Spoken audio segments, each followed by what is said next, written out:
Stop, look, and listen.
At Westside Young Leaders Academy, WYLA, we are all about building the future leaders of tomorrow.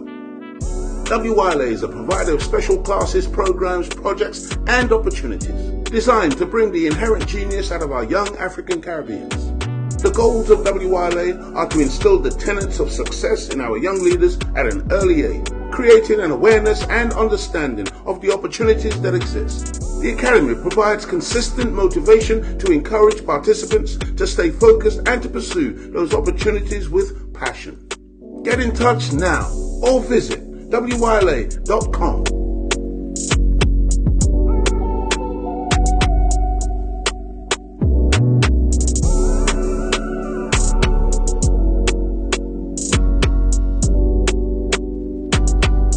WYLA, building the future leaders.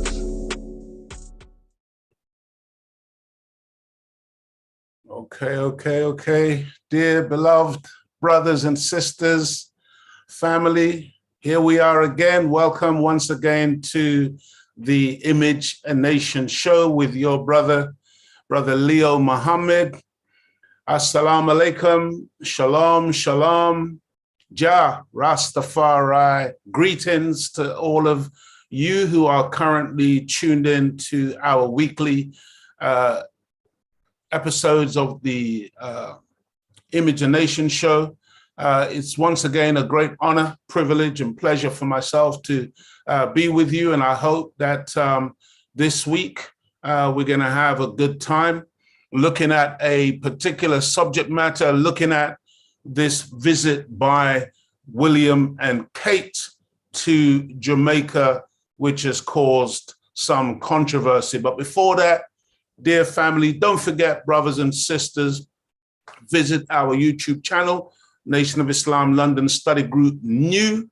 New means north, east, and west. And please give us a thumbs up on that channel, share, subscribe. You know, we really want you to visit the site lots and lots of times and do that over and over again, because it's good for us in terms of the algorithms, and it's good for us to build up momentum in terms of what it is that we're trying to do. And also those of you who would like to make a financial contribution, please hit that donate button, click on that donate button in order to help us to continue this process. And so, brothers and sisters, I can tell you from now, okay, that the chances of us finishing this particular subject this evening is really going to be difficult, because, you know, I feel like there's a lot for us to discuss around this particular issue. And again, to be honest with you, I've also got on my mind the slap that went around the world, okay? We're talking about Will Smith and Chris Rock. And I'm really not interested in Hollywood gossip or tittle tattle, to be honest with you. But again, that particular subject, that particular incident, it's so much bigger than what happened in that award ceremony, that Oscar ceremony, that altercation between Will Smith and Chris Rock. And if it be the will of God, if he spares my life and if we're able to deal with it, I would like to maybe try to deal with some of the elements surrounding that particular incident next week, inshallah, God willing. So that's like the kind of loose plan that I would like to pursue, because, you know, like I said, it's so much bigger in truth than, the type of some of the questions that I've heard being raised, was Will Smith right to do what he did? Was he defending his wife? In the Nation of Islam, I can assure you, we're taught to defend our wives, to defend our children, to defend our women, and to the point where we will give our lives to defend our women. We don't play when it comes to that. But, was that one of those situations where his wife really needed that type of, for him to come to her defense and her aid in that particular way? Was it that kind of, was the gravity of what happened as such? I've been in the world of comedy, and believe me, what passes as comedy today, some of the type of filth that people will say. If you look at some of these roasts of some of the stars when they're being roasted by other comedians, I mean, the stuff is cringeworthy. I mean, in terms of the level of filth, whatever. And it always brings me into mind of the scripture that talks about the prodigal son husking corn and feeding swine. And I heard the Honorable Minister Louis Farrakhan allude to that in terms of comedy and what that means. That's what it actually means when we sink down to such a low level where, we say the most disgusting things on a stage of so-called entertainment. But in truth, what Chris Rock said on that particular occasion didn't amount to anything that was filthy or anything that was really low down. He was making a reference to an old film called G.I. Jane. And of course, he was mocking the fact of Will Smith's wife's look with her bald head, etc. But, I don't know if in your view, in your opinion, because there are so many views and so many opinions. And I tell you this as well, I'm not going to sit here and lie to you and tell you that I've got this definitive view about exactly what happened. Since the incident, I've had so many conflicting views just within my own self, which is why one of the reasons why I think it's important to have the conversation, around relationships between Black men, around relationships between the Black man and the Black woman, around relationships between Black people when we're in the presence of white people and how we are expected to conduct ourselves. So there's a lot more in this, and I would like to maybe, if, like I said, if it's feasible to do so, we'll do some exploration of that, inshallah, God willing, next week. This week, we want to look at this visit, Prince William and Kate visiting Jamaica. And according to this particular article by Johnny Raymond, who is a royal correspondent, he writes, the PR missteps that overshadowed a royal tour. And of course, we see this image of, young people or people in Jamaica pushing their hands through a wire fence, trying to get a touch of these two individuals. And even the hand gesture of William looks like he's trying to say, look, back off or hold it down or don't do that. You know what I mean? And then these Black bodyguards that are there, they look like they're very, very nervous in the way of protecting these two royals from England. And one of the things that I also notice is how the bodyguards themselves are wearing masks, and the so-called royal couple are not wearing any protection at all. And also the white bodyguard that you can see just over the shoulder of William, no mask either. And I think the reason why these brothers are wearing masks is because they live in Jamaica. And at the end of the day, after these people fly out, they're going to have to, go among their people. And they don't necessarily want to be recognized in terms of, their loyalty and their protection of these two. And like I said, family, I'm not going to rush through this. There's a lot to get through. And like I said, I don't think I'm going to be able to really complete what I want to say this evening. But I hope that you will find what we have to share interesting, and that we understand that, when these things become breaking news when these things are happening today in 2022. It is, all of it can be found in the scriptures in terms of the times that we're living in and the things that we see unfolding, and that we need to understand always the bigger picture. He continues to write, this Johnny Diamond, quite how defeat was plucked from the jaws of victory in Trenchtown, Kingston, may one day become the stuff of public relations legend. So, you know, again, white privilege is such that whenever they come among us as a people and they do their thing, they're expecting it to just be smooth sailing. It's victory all the way, because that's what they're used to when it comes to dealing with black people. But this individual believes that defeat was plucked from the jaws of victory. He writes, palace staff must be wondering how the defining image of the Cambridges' trip to the Caribbean was not the explosion of joy and pleasure that greeted the couple in downtown Kingston. So, you know, this was a different place where they were at, where the fence was at, and downtown Kingston, you know, it was like joy and pleasure that greeted the Cambridges. This is the surname that William and Kate wear. It says, but instead, what looked to many as some sort of white savior parody, with Kate and William fleetingly making contact with the outstretched fingers of Jamaican children pushing through a wire fence.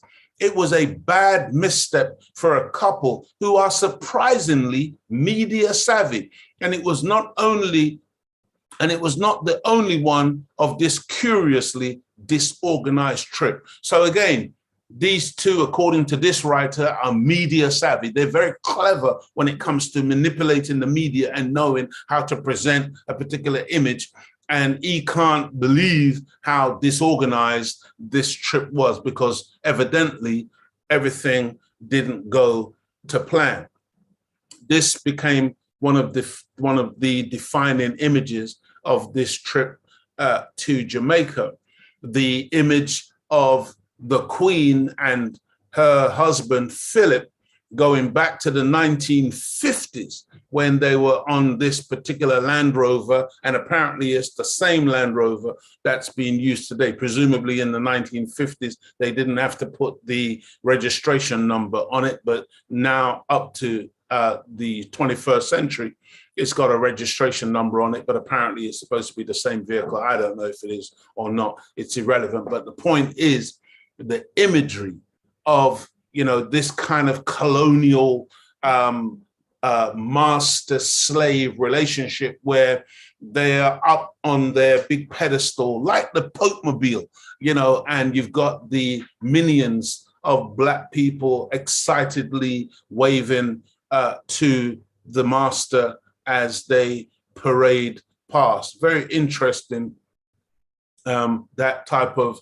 imagery. So the writer, Diamond, continues. He says, the Land Rover might have seemed like a good idea at the time, but on the day it felt like one more reminder of colonial days. Times have changed, he writes. The royal family have in the past been pretty good at changing with them, but not on this tour.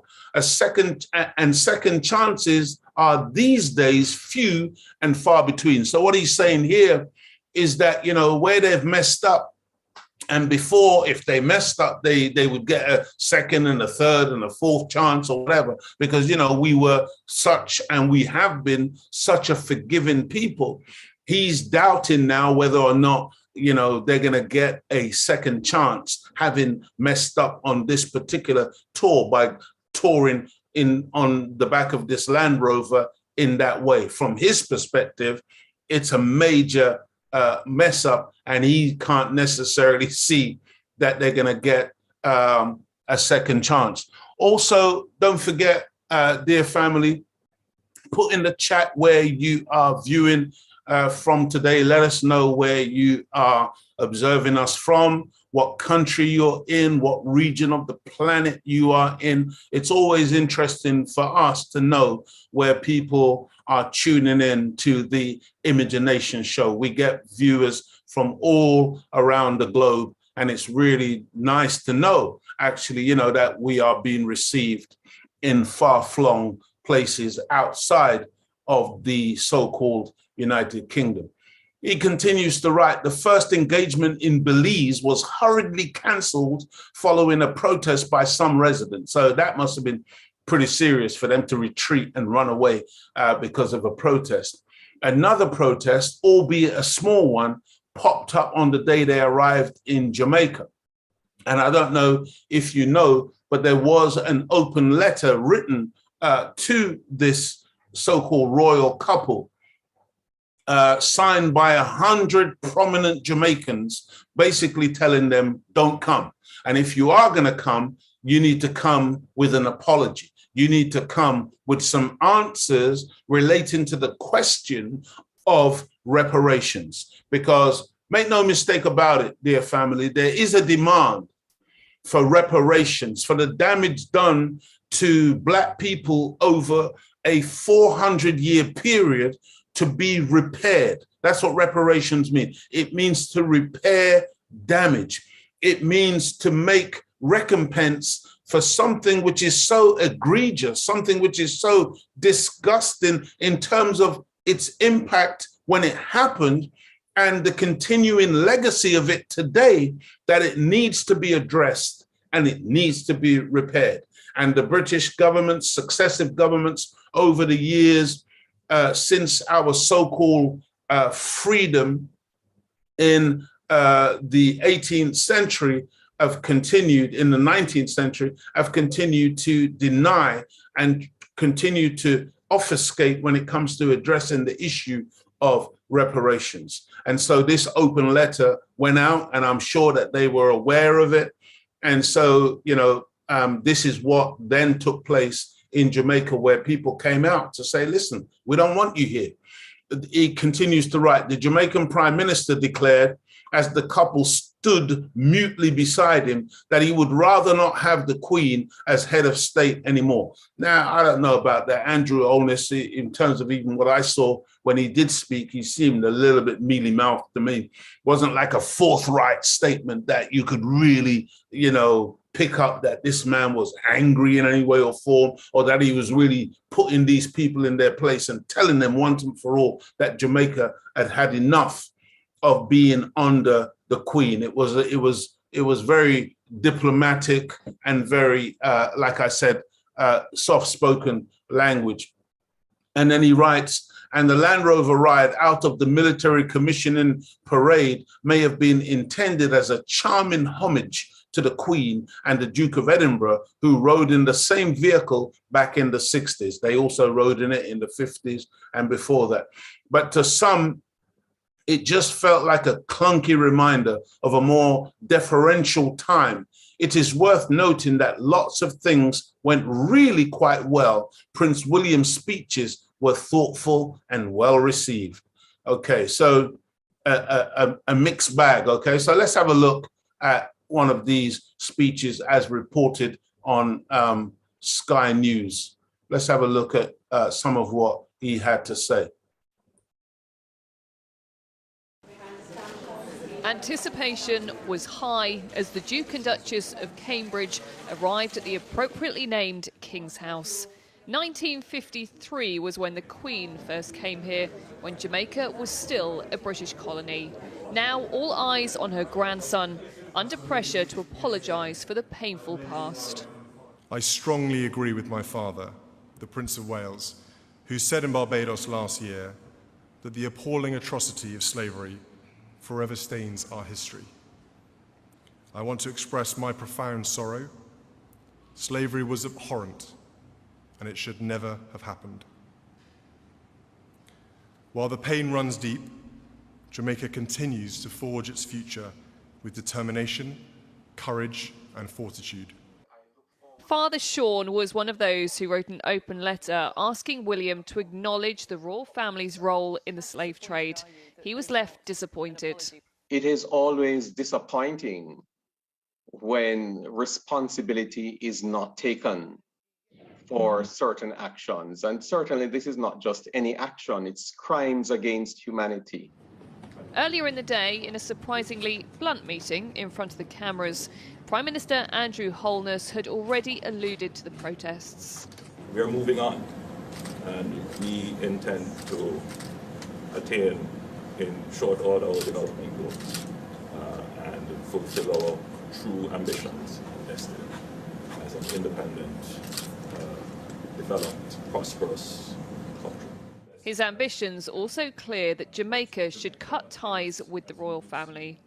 The royals don't think the Republic debate is one for them, but there is no way that Prince William could ignore the issue of slavery.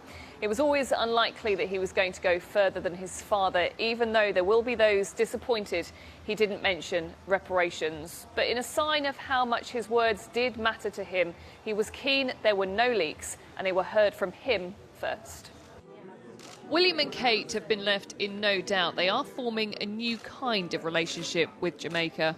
This tour was never going to solve all of the issues at play, but it has amplified the voices of those demanding change. Rhiannon Mills, Sky News, in Kingston, Jamaica.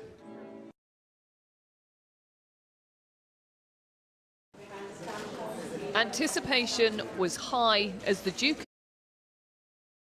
Yeah, brothers and sisters, that report was so deep. There's so much in truth that could be broken down from that in terms of, you know, the language that William used. And you see again the brother, the preacher, you know, saying how he was disappointed. You see, and, you know, as Black people, we're always going to be disappointed in our expectation that these people are going to do the right thing or say the right words, because he had no intention of saying what we expected, hence the disappointment. You see, they're very, very clever when, you know, he's talking about his what does it say in Jamaica, who went further than any member of the royal family, speaking of his sorrow and abhorrence of slavery. You see, but they're not going to say, we are sorry. You see, they can't say that. Did you know that that's a legal terminology? And once you say that you're sorry, then that means that you are admitting that you did wrong, and then the whole issue of reparations then opens up. And so they're very clever in the language that they use in these processes, that they never, ever actually address the issue in such a way that reparations would then kick in. And so they use all of this, you know, very clever, you know, his sorrow, not that this is an official apology from the head of state, the Queen or the government.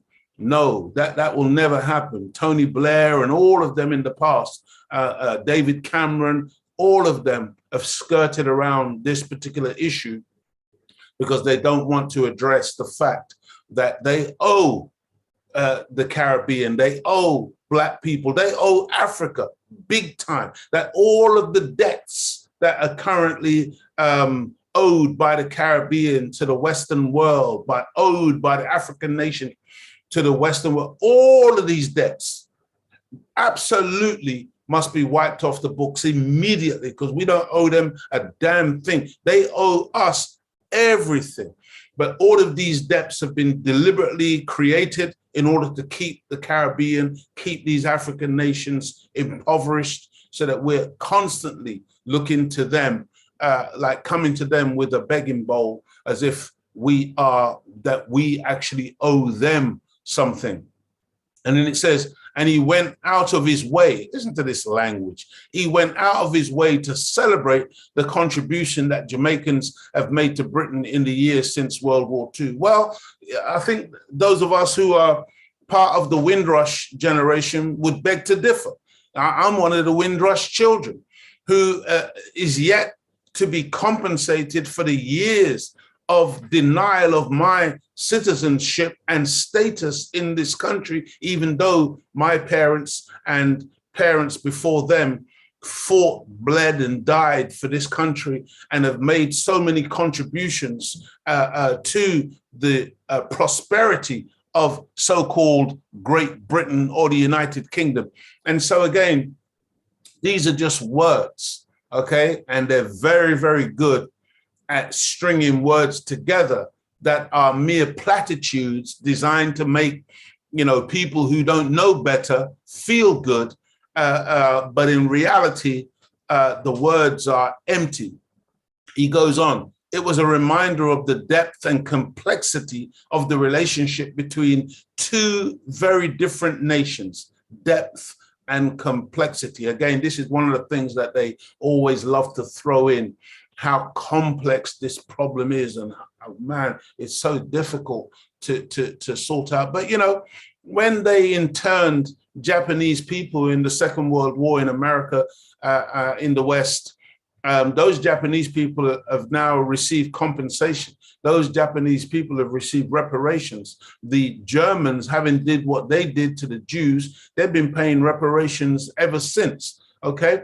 And so it's not that complicated, okay, family? It really isn't. It's only complex because they want to make it complex, and you will hear pathetic and ridiculous arguments by some of these deniers, you know, because they like to talk about Holocaust deniers. These are reparation deniers and enslavement deniers and, you know, oppression deniers when it comes to anti-Black racism and Black people.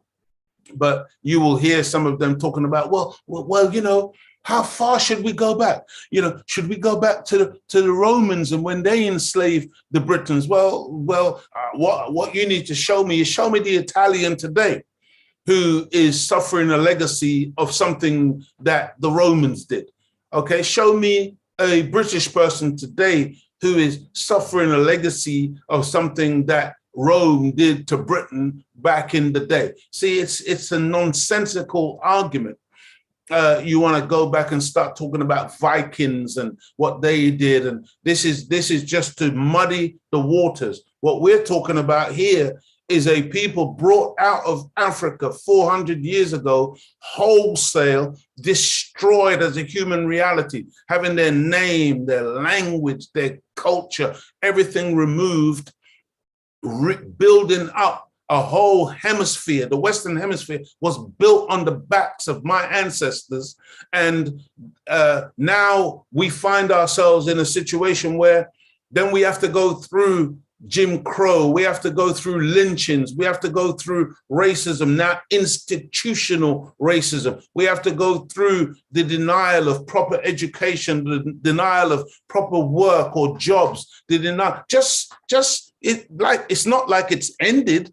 It's a continuation where they heap or they compound the evil continuously on top of evil is compounded on top of evil continuously right up into the modern time.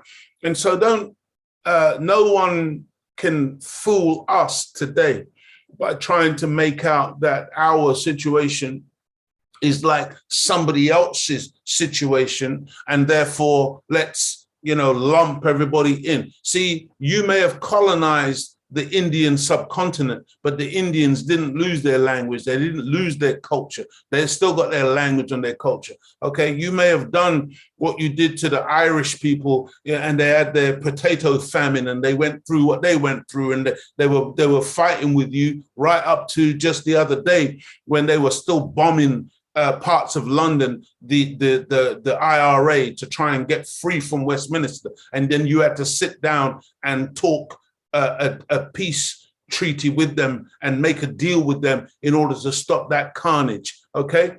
But none of these people have gone through anything like Black people have gone through at the hands of Europeans. Our situation is unique and distinct, and you're not going to get away without addressing that issue of reparations. And so let me continue. He says, it was a reminder of the depth and complexity of the relationship between two very different nations. Yeah, I agree with that. We are two very different sets of people. During event after event, the couple did that royal thing of sprinkling a little magic. And that's very deep. That reminds me of the scripture where Pharaoh sent out his magicians, okay, to sprinkle magic, to do magic. See, this is what these people do to us, dear family. They perform magic. They cast spells, okay? It's not an accident that you spell words, okay? And when they use particular language, they are casting spells, okay? And they're performing magic on the hearts and minds of our people, whereby our people are often fooled into thinking that, these are our friends and these are people that we should be absolutely beholden to. So they do the royal thing of sprinkling a little magic and a little joy into people's lives. They thank those who so often, talking about William and Kate, they thank those who so often go unthanked. Wow. Thank you. They're thanking us for what? Thanking us for enduring all of our lives, suffering, undernourished and underprivileged and underpaid and overworked, and all of this that Black people have to endure year in and year out. And it goes on, and unrewarded for their efforts. Yeah, that's right. Drawing attention to stubbornly unfashionable causes and issues, like they're raising unfashionable issues and causes in our interest. What a load of rubbish. What a load of rubbish. Okay, they never mention reparations once. Okay, so that's the unfashionable cause, and that's the unfashionable issue that needs to be raised. And they got a warm reception pretty much wherever they went. And this is what was supposed to happen on this tour. They were supposed to get this warm reception wherever they went. And what's shocking to the writer is that there were some protests, that there were some people who were saying, no, we object. And that the prime minister himself was even saying, we intend to move on. We intend to become a independent nation. Okay, that was supposed to have happened countless years ago. Remember, for those of us who don't know, Jamaica was supposed to become an independent nation in 1962. Okay, so why are we still talking about becoming independent in 2022?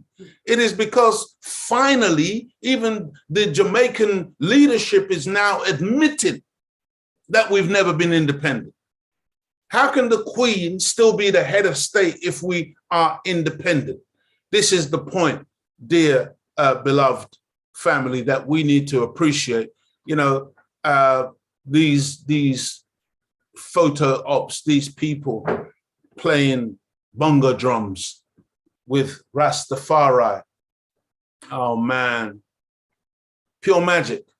Okay, pure magic is being performed on us. And unfortunately, far too many of us fall for this stuff, hook, line, and sinker. He continues, he says, no more so than in Trenchtown in Kingston, where wild cheers. Think about this. Who do you wildly cheer for? Are these pop stars? Is this Michael Jackson? Is this some star? Is this the heavyweight champion of the world who deserves cheers, who deserves wild adulation? Why are Black people wildly cheering two royals, two white people from the British royal family who have done so much evil to Black people over centuries? Think about this. Wild cheers accompanied their every step and the walkabout at one point threatened to go out of control with excited people pressing them on every side. My God. See, we all wonder why we suffer so much as a people.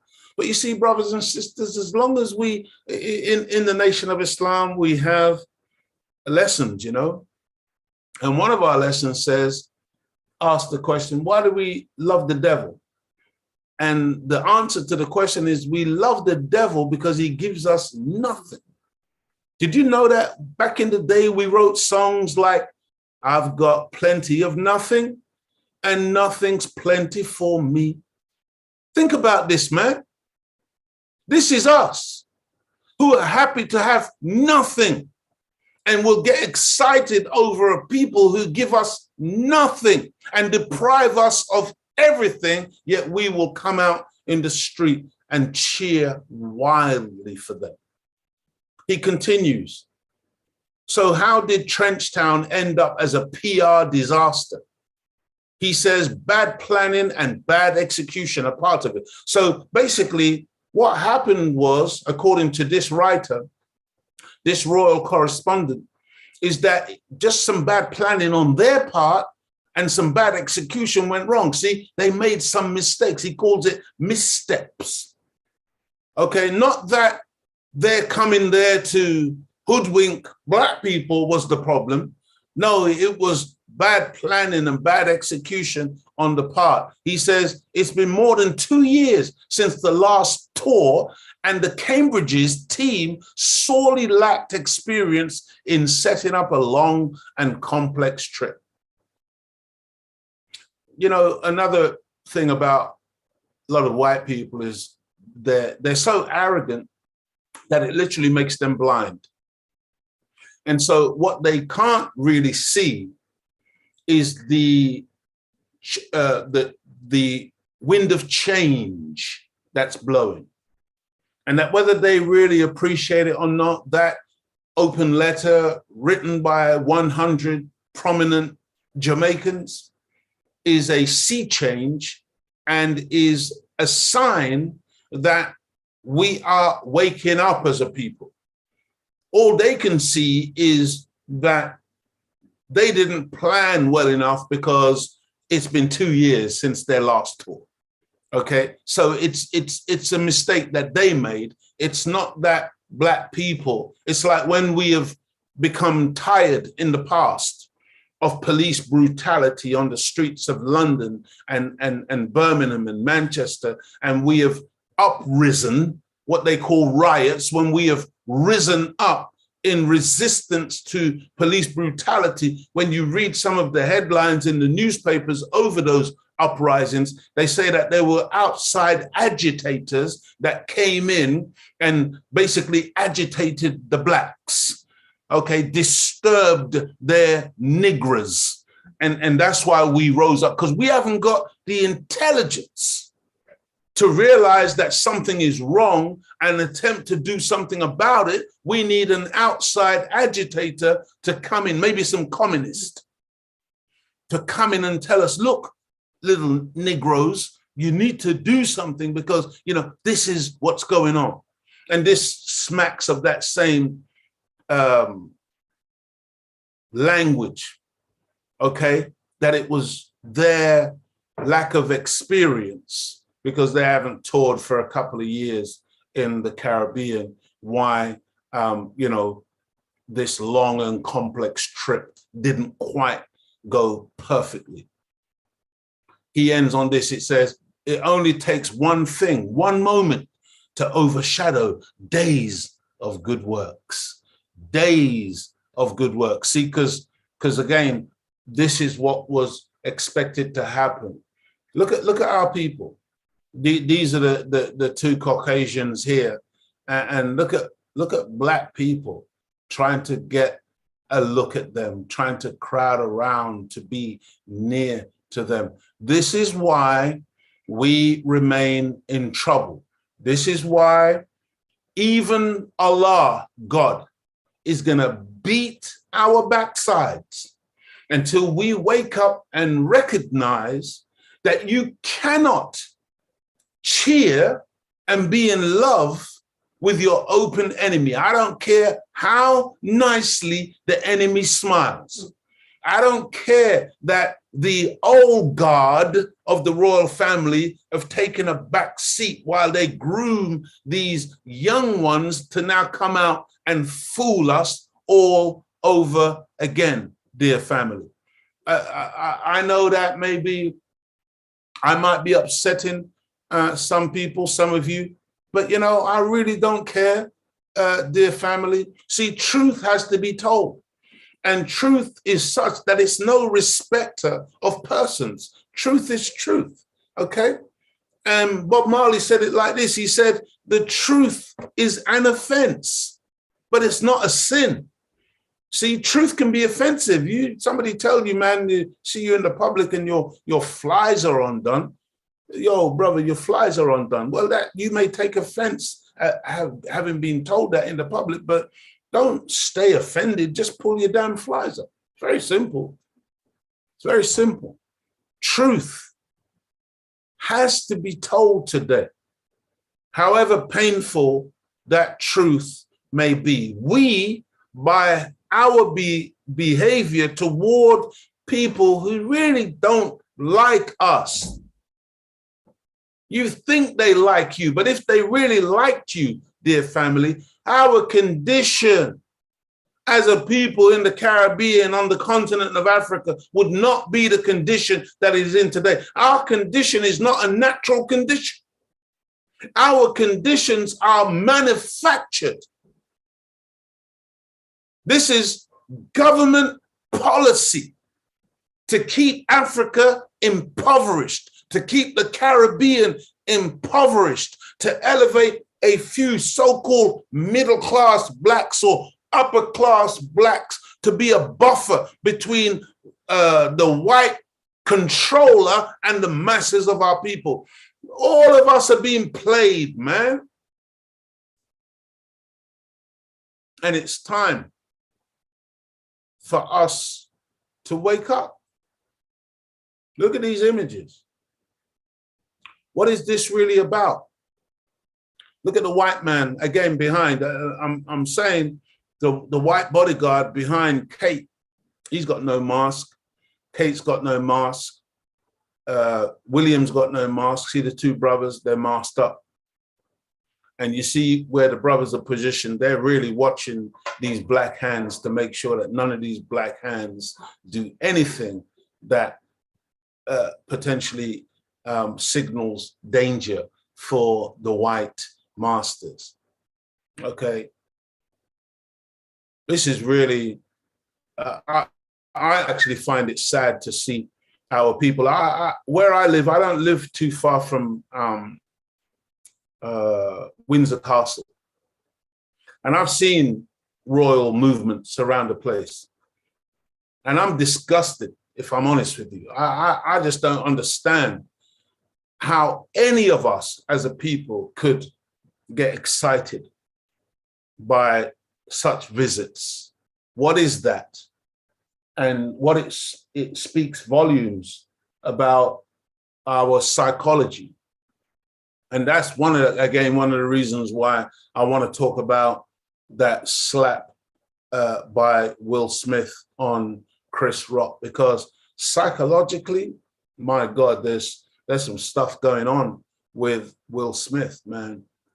I mean, going on with all of us in truth as black men, but he manifested a kind of psychosis on the night when he did what he did, which is very prevalent in most of us as black men, but his bubbled up and spilled over on that particular occasion. And we need to examine what's going on with us as a people, because it's pretty serious stuff, and it's stuff that we must come to terms with, dear family. I hope everybody is good. Hope everybody is doing all right. Let me just, I just want to actually go to Claudia a minute just to see if there's anything that she wanted to say. in relation to what's going on. Go ahead, sis. Family, pray that you're all well. There's lots of comments from YouTube. This is from the DJ Mr. P. I'm surprised so many turned out to see them. I really didn't like how they kept the children behind the wire fence, yet the children still poke their fingers through just to touch the rods. Chop. Okay. Carlton Thomas said Rastas and Jamaica sell out themselves for rice and peas to us. That's in a song, you know, that's in a song. I can't remember the exact song, but it's like, because it's a famous case where we literally, one of our people sold us out for some rice and peas, beloved. And Jay said, we do the same thing for celebrities who sell us destruction and death. Wow. Okay. General Louverture says, just foolishness. Wow. Okay. Bootlicking. Wow. Okay. Well, thank you, Claudia. We will come back to you at some later stage just to catch up, see if there's any more things that you want to share that's coming in from our viewers this evening. But I've got to say this, dear family. It is a real shame that not enough of us know anything of any real substance about the involvement of the British royal family and the British state in our enslavement, in the robbery of all the resources from African and Caribbean soil, the colonization and murder of our leaders, replacing them with puppets. Did you know that we've produced some fantastic leaders, but all of those leaders were murdered, and then they put others in their place, and these are the ones that we criticize all the time. Why? Because they were never there for us. They were installed by our enemies, man. The trickery employed at the time of our so-called independence and the continuation of our exploitation and servitude as members of the Commonwealth of Nations, of which this Queen remains the head of state. Come on, family, we got to wake up. We got to understand, man, what's going on with us as a people. British banks, insurance companies, and other multinational companies and corporations were all started as a direct result of the enslavement of African people. This wasn't some small time thing. This was a big thing. This was the economic boom of the Western world. This is how they became who they became, on our backs, our blood, our sweat, our tears, our pain. The rape of the African continent and our trafficking all over the Western world to enrich their economies, and especially the royal family. I mean, you see, you can go and you will find lists where they will tell you, oh, the Queen has got X amount of billions or trillions of pounds, okay? But you will come nowhere close in actually understanding the amount of money and wealth, because we're not talking about fiat currency here, just so-called paper money. We're talking about gold and other precious metals and other precious stones. And, you know, she's got the Star of Africa, which is the biggest diamond ever found in one of those crowns. This is the kind of rate we're talking about, man. This belongs to Africa, but it's in the crown of the Queen. Think about that. So when the next one is, the next coronation, the next one's, they're going to be wearing that stone, that African stone. And that's deep in and of itself. It's a terrible, terrible thing. when you understand that this woman owns Canada. She owns North America. I know you don't understand. I know you don't believe. She owns New Zealand. She owns Australia. Okay? She is the largest landowner on planet Earth. Now, you know, she don't own it. She stole it. It's stolen. But nonetheless, they claim ownership. And do you understand the kind of revenue that comes into her coffers? See, the other day, Andrew had to pay out something like £12 million to the woman that he sexually abused or sexually assaulted. That £12 million to her would have been like one of us giving somebody a pound coin. That's the kind of money, the kind of wealth that these people have. It's obscene. And it's all based on stolen goods. Understand, dear family, what we're dealing with here, because, you know, some of you really lionize these people and you love them. I know you do. I know you do. You admire them, man. When you see them, you think, oh, wow, if I could just be like that. My God, me, model myself on that or try to emulate or be like. See, dear family, the world that's coming in is 100% diametrically opposed to the world that these people have governed over. And that's why many of you are going to be upset, because you're not really going to really like the world that Almighty God Allah desires to establish on this planet. See, in certain parts, I'll give you a clue, in certain parts of the Middle East, for instance, where traditionally you can't consume alcohol legally there. But, you know, you can go there now. You can go to places like Bahrain, and you can go to places like Dubai and these kind of places. And in the hotels, you can drink alcohol, you can eat pork, you can do whatever you want to do. But these are divinely prohibited substances in the Bible and the Holy Quran.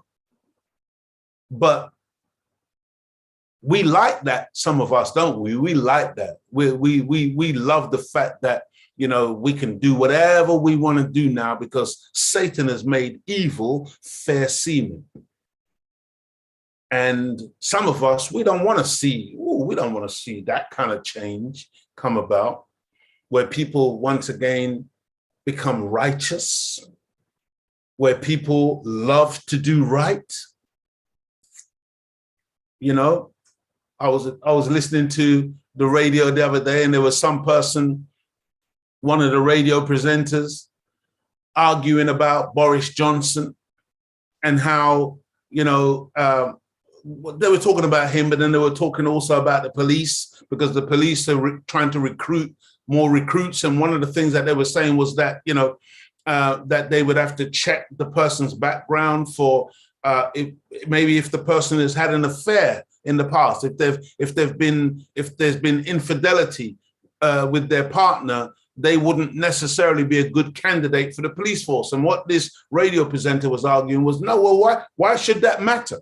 Why should that be an issue? But think about it.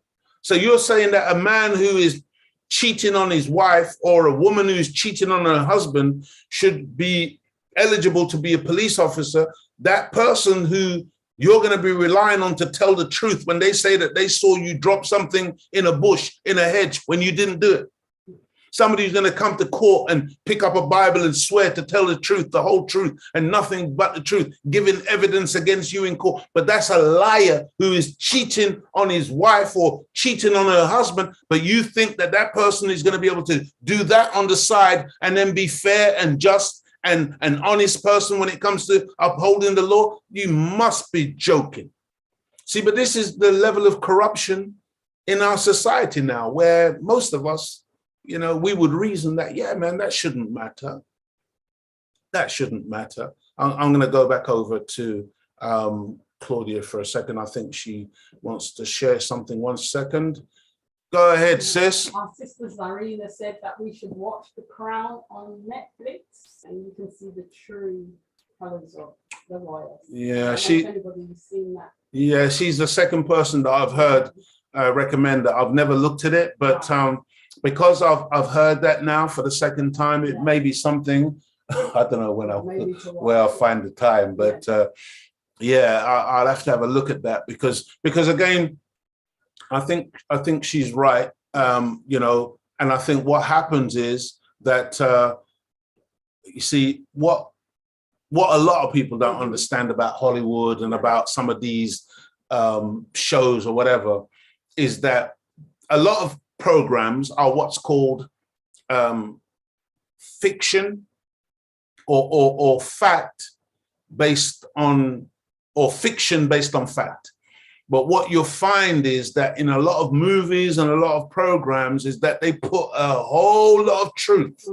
But because it's billed as a drama or as fiction, then they get away with actually telling you stuff that really happens, but pretending that it's not real. So for instance, the famous author who is responsible for writing the book 1984. What's his name again? Oh, why is his name gone out of my head? George Orwell. George Orwell wrote another story, another book entitled Animal Farm.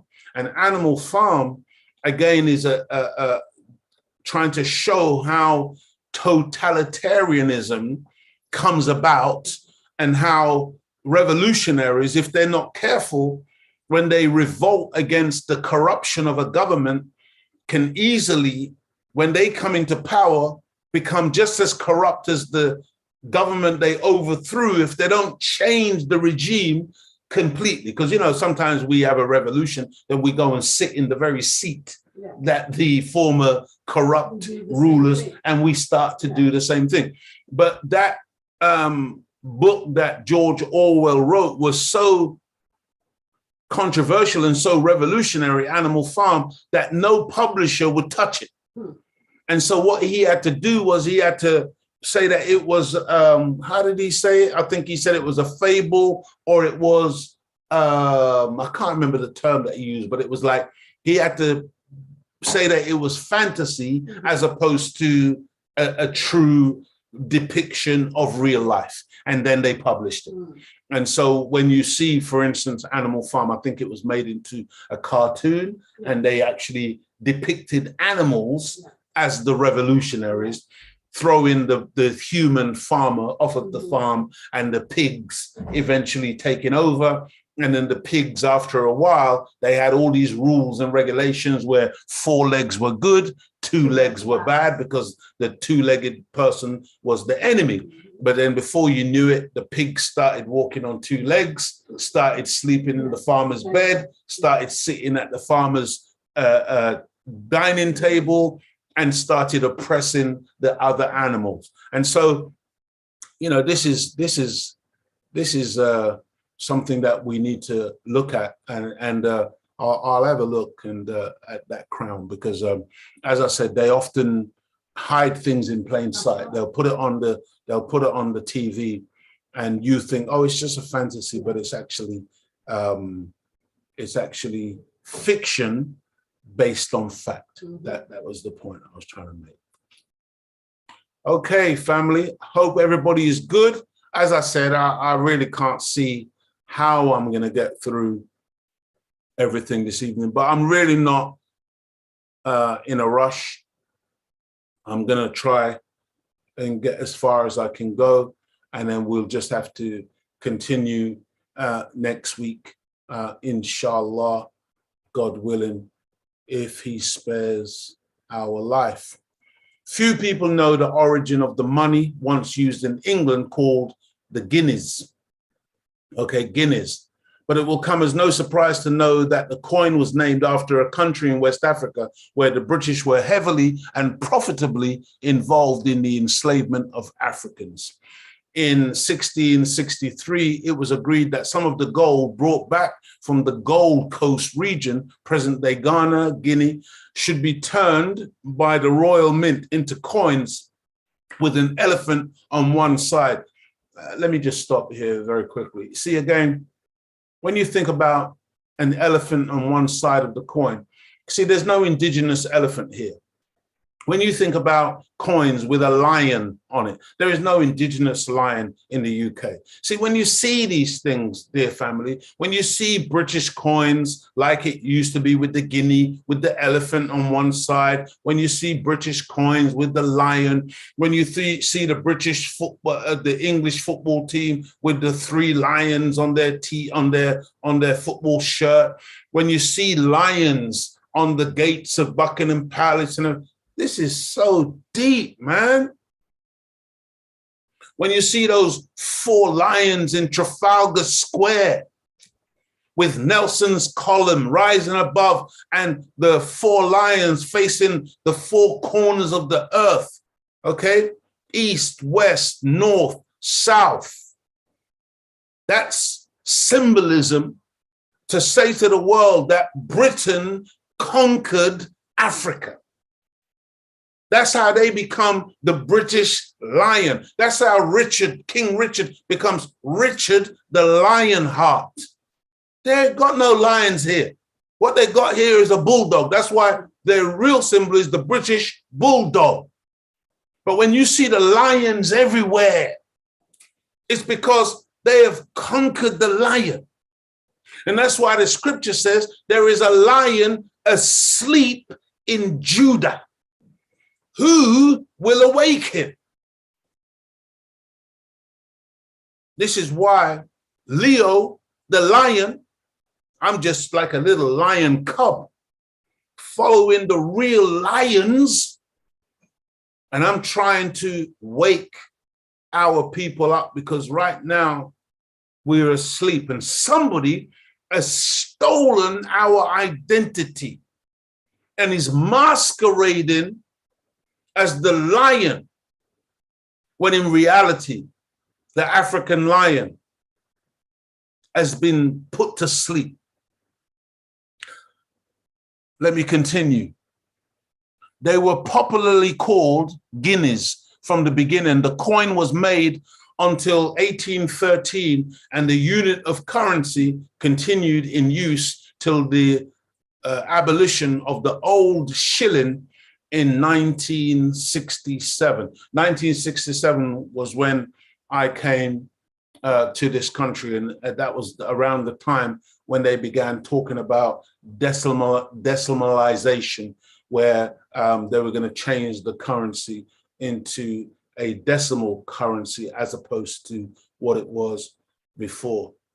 Dear family, now all they have to do is trot out one of our highly paid celebrities to appear, then, to appear as an endorsement of them, and neither the celebrity or we can see how we're being used and abused to further their agenda.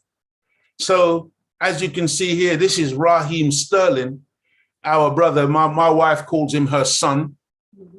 As a young brother who, has really had to struggle hard in the Premier League to play football and to maintain his status as one of the best players, even playing for England in the Premier League and also playing internationally for England, but having to face racism and endure all manner of evil against him in the media and by the so-called British public.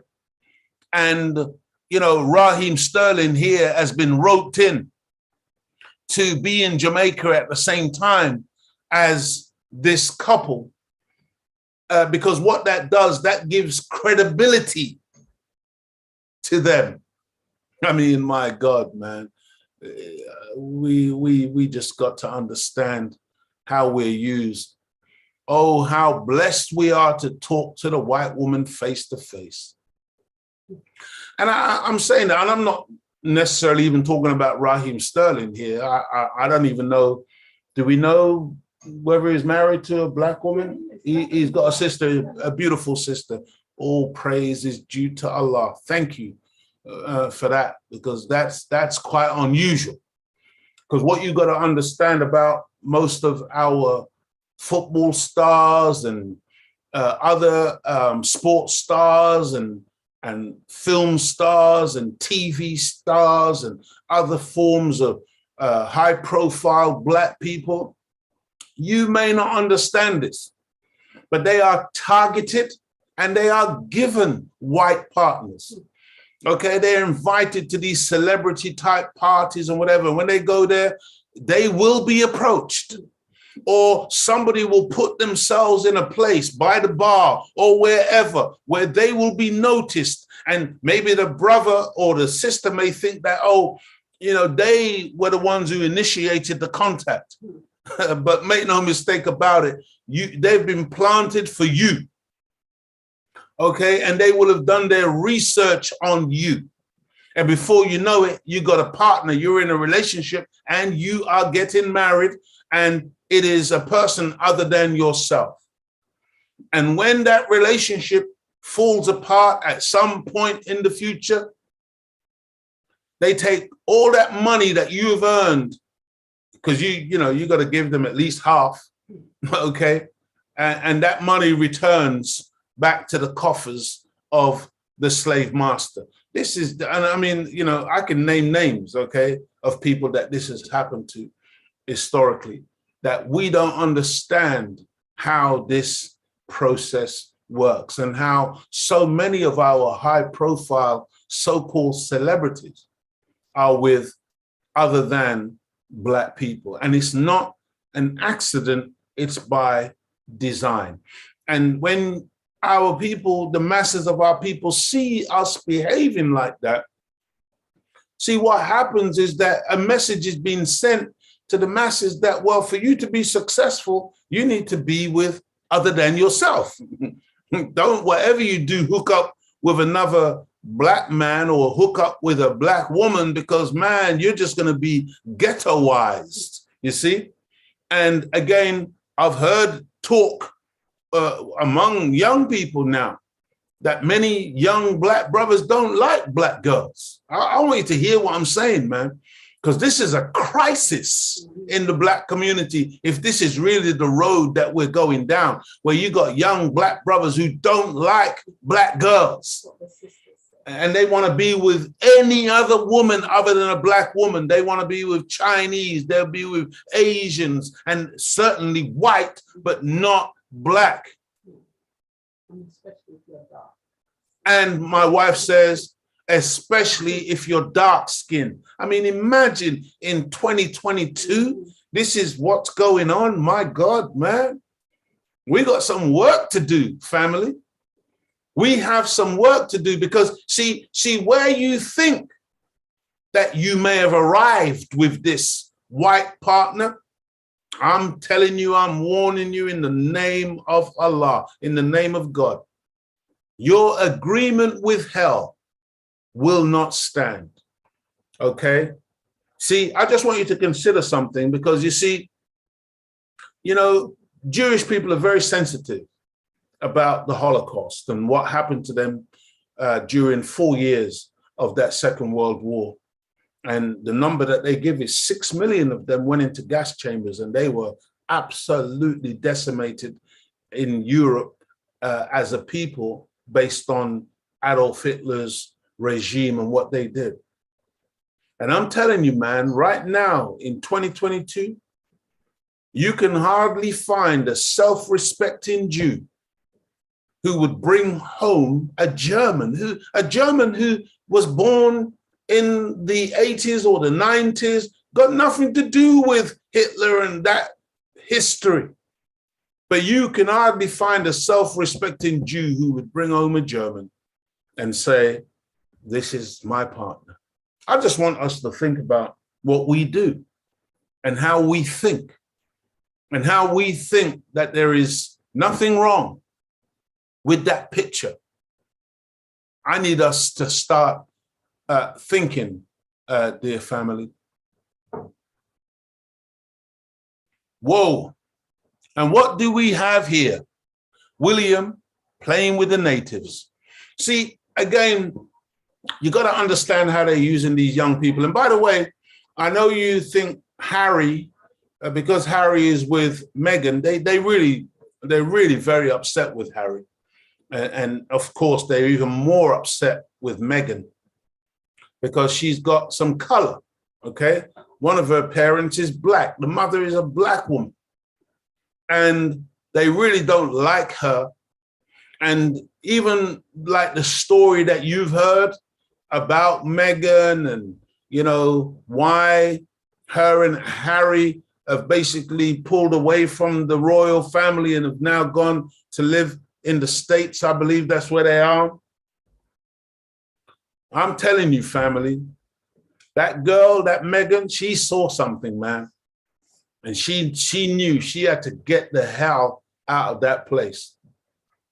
But understand that even with Harry and Meghan, even though they've pulled away to some degree, there are elements that want you to identify with Harry and Meghan because of this mixed relationship thing, because they're still pushing that big time, okay?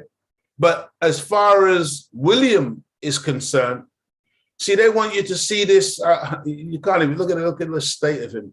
The man is balder than his father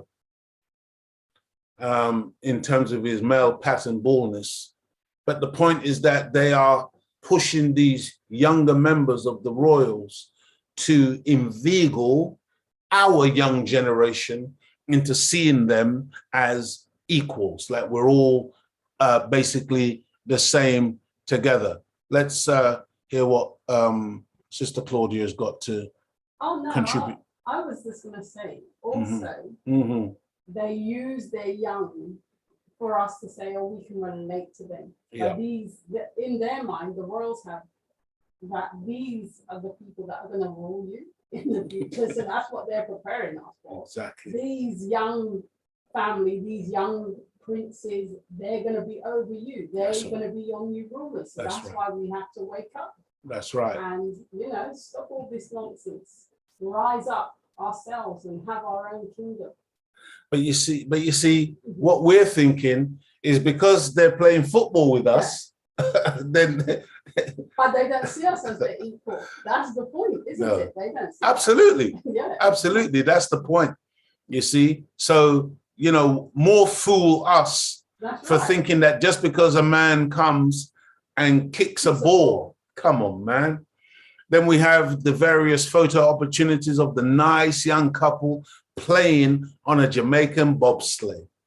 You know, this is from the that film. What do they call that? What was that film? What was it? No problem. They wanted to enter the Olympics. Yeah, these brothers went Cool Runnings. The brothers went and went in the snow and the ice and tried to be bobsleighers. And you know, they were kind of shown on the television as this quaint group from Jamaica, you know, bobsleighers. But again, what a lot of our people don't even understand is that even when it comes to ice and snow and things of that nature, even though that's not the element of which we mostly identify with, see, understand that the first man to reach the North Pole was Matthew Henson, a black man. Understand this. See, it don't matter where the elements, don't matter where on the planet, we are the first there. We are the masters of this planet. And so even in the cold, the bitter cold of that region, Matthew Henson was the first man to reach there, and that was a black man, okay? So, you know, but these images are meant to make us to feel and to believe that, oh, you know, William and Kate, oh, they're all right. They're just fun-loving, down to earth.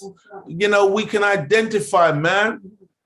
Now, according to some reports, the Rasta community in Jamaica is now split between those who embraced our former slave masters' children and those who said to them, go to hell and get thee behind me, Satan. But you see, you got to understand that divide and rule is a real thing. And the fact that there's now that split between the Rasta community, because some of our people there were so happy just to have them come and sit down with us, and you know, we'd be there chanting down Babylon, but we got two of Babylon's best in our midst, and we don't see the irony of that. We don't see the contradiction in that. We don't appreciate that long before these people can come and sit and play our drum, our sacred drum, the heartbeat. That, remember, that drum was banned from us during our enslavement, okay? So that we couldn't communicate via the talking drum. It was banned. Now we're going to let these people come and sit down and put, it's like, to me, that's almost the equivalent of, I remember being in Hyde Park and there was some Caucasian who wanted to show me something in my Quran. You ain't putting your hand on my Quran. You go and get your Quran and bring it and show me what you want to show me, but you ain't touching this sacred book. That's for my hand and my hand only. You don't put your hand on that drum, okay, until you've sat down and negotiated reparations, till you have given a proper apology that follows with the legal processes to bring about repair of the damage that you've done, until you've shown real and genuine contrition and remorse, okay? You ain't putting your hand on no drum. But this is a game. Did you know, family, that as Jamaicans, that small island in the Caribbean, that we've spread, man, so much new culture all over this planet? And that one of the things that was created out of Jamaica is something called sound system.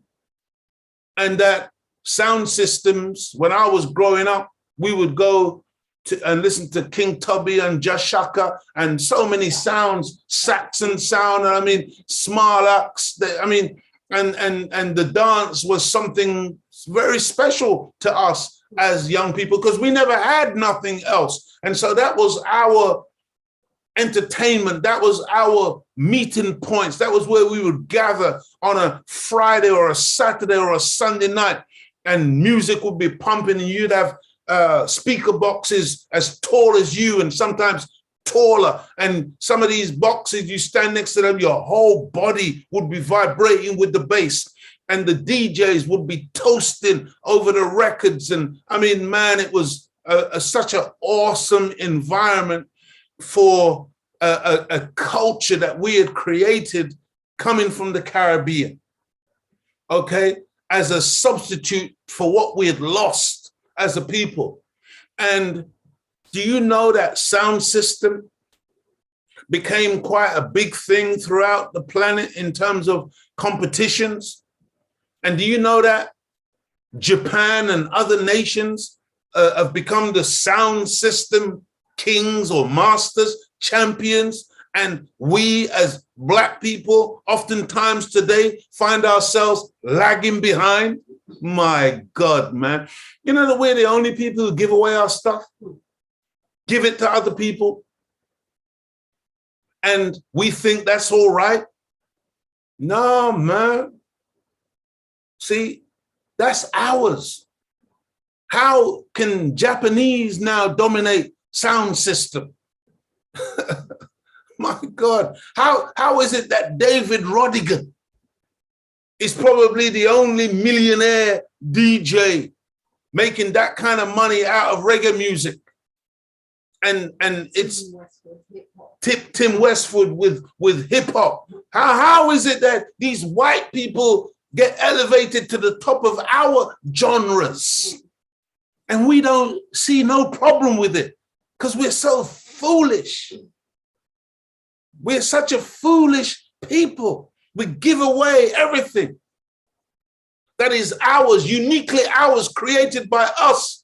And we don't put no security on it. We don't guard it. We don't treasure it. We don't preserve it, man. That's why many of our young children look at us sideways. Because they ask the question, they say, well, what have you got? What have you done? Because everything that we've done, everything that we've had, we let it go. You look at all of these companies that were in America, all of these different entities that we started, Jet Magazine and Johnson Products and Essence, and they had all these black shows, BT. All of these have gone. All of these now belong to white people. All of these belong to other people. We sell out. Choice FM sold out, and we can go on and on and on. We are really a sad people, and then we keep wondering why everybody disrespects us, because no one can respect you when you have nothing, man. And if you think just because you got a bank account with some money that the white man's giving you, and that's going to get you respect, you got another thing coming. You're driving some flash car, you got a Lamborghini or something like that, and you think you've arrived, you wait and see what happens. Because that's nothing in the scheme of things. White man can give that away. So we're happy with little trinkets. Was it Drake who created Beats? No, Dr. Dre. Dr. Dre sold it to Apple. My God. Dre could have kept it, man, and could have developed it and just keep it in the community. And maybe he wouldn't have got that big payout from Apple, but who cares? We sell everything, including our souls. Dear family, we are literally running out of time. Okay, and so I think I'm gonna stop here for this week, because, as I said, I knew it was gonna be like this. There's so much more to go through. And of course, our children, the next generation, could not be left out of the deception to model themselves on the white woman. You know that experiment that they did back in the 50s with the black doll and the white doll, and they asked the black children, which one do you prefer? And they all liked the white doll. And which one is ugly? And they all chose the black doll. And which one is beautiful? And they all chose the white doll. They've done the experiment again in the modern era. And guess what? They got the same results. Do we understand what we expose our children to when we are just putting on the television? And it's vampires, and it's, what was that? I remember one of the first ones that ever came, Buffy and the Vampire Slayer or something. That was years back, but now they've taken it on Game of Thrones and all these kinds of things. And it's like we're just enamored as black people. We're just enamored. We just watch anything they put on for us. And we think that we can identify with all this stuff. And we don't understand how it corrupts our children, because it's not really us. There's nothing culturally appropriate for us in most of what we consume. And it's the same for our little babies, our little children. Most of what they observe is conditioning and brainwashing and programming to fall in love with something and someone other than themselves. So I want us to remember, this is where we got to, dear family, and inshallah, next week we will continue. We will continue to go through this process, looking at this visit by Kate and William into the Caribbean and the controversy that surrounds that visit. So I hope everybody's good. Claudia, did you have anything that you wanted to just share before we go to our adverts? Let's go over to Claudia. Just to say thank you to Elliot from Bahamas. Ooh, Bahamas. Yes. Okay. And we love you too over there. And I'm not sure if I'm pronouncing your name right, so forgive me. Ismaila from Finland. Wow, Finland. Yes. Ishmael Thomas from Bournemouth. Ishmael Thomas, that's my brother, man. That's my brother. We were in Bournemouth few weeks. Months. Yeah, Ishmael, my wife and I, we're going to be coming back to Bournemouth. And when we come, you need to contact us because we need to touch base with you, man. I love you, brother. You are such a beautiful human being. I'm so happy to hear that you're watching this evening. Ishmael is one of the founders, one of the founder practitioners on The Real McCoy. Initially, that program was built around him and Curtis. It was Curtis and Ishmael. They were an awesome double act back in the day. And I'm really glad to hear that you are tuned in with us tonight, brother Ishmael. And Future Medicine from Leicester. Okay. As usual, General Liverpool. Thank you for your support. Fantastic. Yeah, and that's about it. Beautiful, man. Thank you all for your support. Beautiful. Thank you, Claudia. And without further ado, dear family, we are. And DJ Mr. P. Thank you. Yeah, DJ Mr. P. Every week he's advertising the Imagination show, and we thank him tremendously. And I think I'm going to be on his show again real soon. We're going to be talking about some stuff. And so look out for that. And the last show that we did, I know that Mr. P did post it. I need to locate exactly where that is online so that we can publicize that. We do need to put it on our website as well so that other people can get access to that, because according to what Mr. P said, he got great feedback from his interview with myself, and we're going to do a part 2 at some stage as well. And also thank you, Brother Victor. Brother Victor Mohammed is with us. Yeah, thank you, Brother Victor. And deepest love and condolences to you, brother, and your wonderful family for the recent loss of your beloved mother. We love you, we cherish you, and we thank Allah for the Queen whose womb produced you and the rest of your siblings. And we know that Allah will bless you to continue to grow and to develop and to become a huge man. I mean, Brother Victor has already made such a tremendous impact on this planet. He was one of the most famous American football players in this country. And when they used to advertise the London Monarchs, the football team, it was Brother Victor's body that they would use, because he was just a phenomenal, the black man, phenomenal representation of that team, and also phenomenal representation of the nation of Islam. And so we thank Allah for you, Brother Victor. And Sister Lorna. Sister Lorna is tuning with us tonight. Wonderful, wonderful. And is it Callie Ken from California? Callie Ken from California. Callie in the house. California. Yeah, I do like that. I like that track with Tupac. And I like the video that they made as well, the bouncing cars. But yeah, wonderful family. Thank you so much.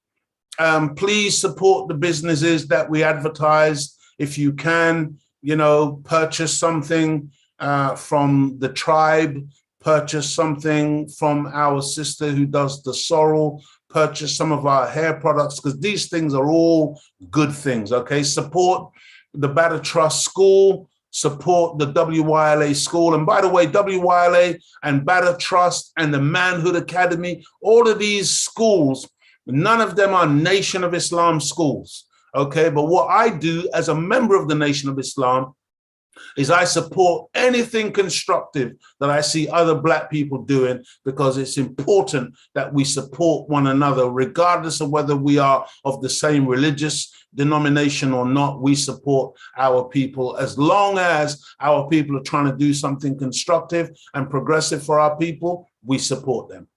So brothers and sisters, without further ado, here we go.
Stop, look, and listen.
At Westside Young Leaders Academy, WYLA, we are all about building the future leaders of tomorrow.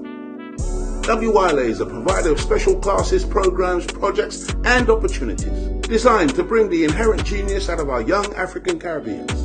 The goals of WYLA are to instill the tenets of success in our young leaders at an early age, creating an awareness and understanding of the opportunities that exist. The Academy provides consistent motivation to encourage participants to stay focused and to pursue those opportunities with passion. Get in touch now or visit wyla.com.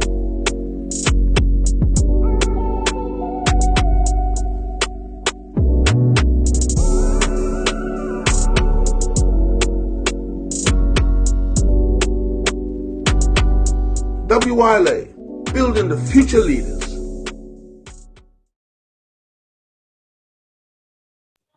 Also, beloved family, don't forget that this time next week, we will be into Ramadan, okay? Ramadan starts around Saturday. We believe it's going to start on Saturday. So as Muslims, we're going to be fasting for the next 30 days. And so that means no food or drink in the daylight hours, and we will only consume food, drink after the sun goes down, okay? That's only in the evening. So for the next 30 days, we will be observing the fast of Ramadan. The month of Ramadan starts this coming Saturday, and we will be fasting for 30 days, praying, trying to get in all of our 5 prayers each and every day, reading the Holy Quran from cover to cover. You know, this is an obligation on the Muslims and we will be striving hard, dear beloved family, to accomplish this goal this Ramadan. Ramadan is a wonderful time period. It's an opportunity once again to reset the body, reset the mind, reset the heart, and to really just be the best version of ourselves. And so don't forget, that's what we're going to be doing starting this Saturday. No food, no drink, no sexual relations during the daylight hours for one whole month, 30 days. And so, dear family, don't forget, please like, share, and subscribe, and go and visit our YouTube channel, the Nation of Islam London Study Group, new NEW, and also click that donation button. Thank you once again for tuning in. May the Creator bless and preserve you and protect you as I greet you, as I found you, in the greeting words of peace. Assalamu alaikum.